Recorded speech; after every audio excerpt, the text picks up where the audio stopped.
So as you're talking, Yeah. here's what went through my mind. Mm-hmm. I was very much taken back right now when you were sharing. Like, I have my own anxieties and I have my own insecurities and I have my own traumas. What crossed my mind as you were talking is, holy cow, here's a person who's sitting in that seat, who's a therapist, who helps people, who's very good at what she does, I have to say, who, I don't know how easy or difficult it is to get on your list as a client, but I know that you're sought after in Washington, which is where you live. And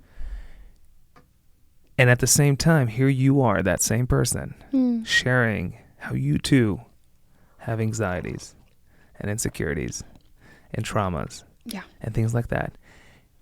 I guess it's kind of expected that you too would have those things. But were you always the person who was able to go, this is who I am, and be as comfortable with it as you were right now as you were sharing, and not see that as a detriment or a problem to what you do for a living? Because it caught me off guard for a reason, probably. It might be because I live under a rock. Why did it catch me off guard? Why do I expect you to be perfect? Why do I think you don't have anxieties of your own? What's that about? I look super composed. Like, some people have a resting bitch face. I just have like a resting composed face. Yeah, I was so I'm like hella skinny and tall, right? Yeah, I've always been hella skinny and kind of tall. And I got made fun of a lot by my mom and everyone else in the world about it. And I was always like running into shit and like bumping my elbows. I was always covered in bruises. I was always really like embarrassed about that. My knees, my hips, got wide hips, like always running my hips into things like door jams. What the fuck, right? And it took years of just like moving slower, planning better, like not being late all the time, like all of these basic life skills that I kind of like molded around having a really long body existing. And so I've learned how to like sit still. I don't know, maybe that's age, but like I've learned how to walk slower and how to have a welcoming demeanor. Why did it catch me off guard that a therapist would be so comfortable sharing with the world that they too have a list of laundry things A laundry that list they of deal things. with on a daily basis? Why did that catch me off guard? Because we have this cultural expectation that therapists are these blank slates, these people who sit in a chair across the room while you're laying face up on a couch and ask like a couple of esoteric questions about existence as a whole, and then you like spout some words and stuff, and like, but the therapist is never actually a person. Like in movies, the therapist is generally just that character, right? And it's a very shallow character. It's not a real person. But also, that's kind of also me being a social worker too. That radical transparency around like, no, like you got some fucked up shit that's happening. Like, I see that. I also have had some fucked up shit, and this is how I have handled it. And then you better yet, like, this is how I've been trained to handle your shit.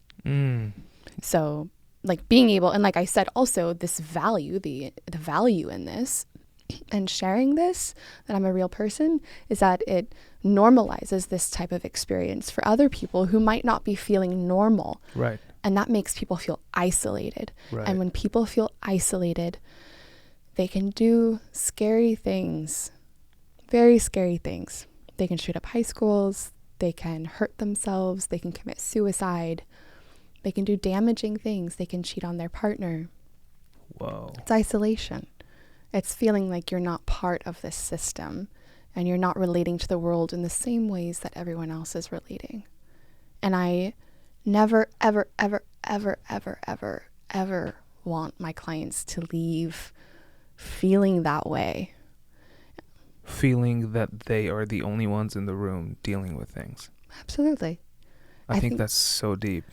Yeah, I think honestly, of all the things, like on the first session, after my first like free 15-minute consults or whatever, like I want them to feel validated. I want them to feel like, okay, I'm not a freak. there are reasons for these emotions to be here, and this isn't insurmountable, because it never is. It's never insurmountable. Right. We might not be able to take away what happened. Might not be able to go back in time and make it not happen. I can't wipe your memory yet. But we got to be coming up with something soon. Gotta be. It's 2022. But I might not be able to do that. But I can change the way you relate to that experience and take away some of the pain. Incredible. Yeah, absolutely incredible. That was one of the bigger eye openers for me today in this conversation, which is really interesting. That I have pain and trauma? No, that you have it in you to be as open as you were and are.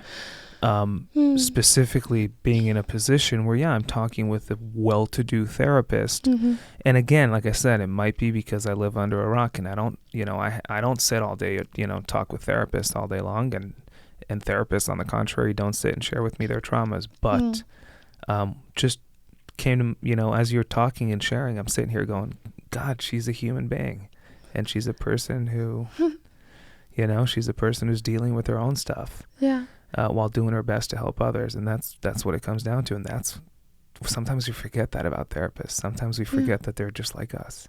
Yeah, and I'm a fucking saint too. Crazy. And to finish answering your question, like, no, I was not, well, okay, yes, I was always this way. I was always transparent, always. Ever since I was a kid, I was transparent about what was going on with me. But back then, it wasn't healthy. It was from a lack of boundaries. And a lack of understanding how it might affect me and affect other people and affect my relationships. And now it's a conscious decision. What's the difference? The difference is that when I was telling people before that my dad would get drunk and strangle me, it was causing rifts in our relationships, because I was telling people who, like my friends who were also like, 9 or 12 or whatever, 15, and they didn't have the coping skills. They didn't know how to even process that information. It would create a rift in our relationship, and it would distance us.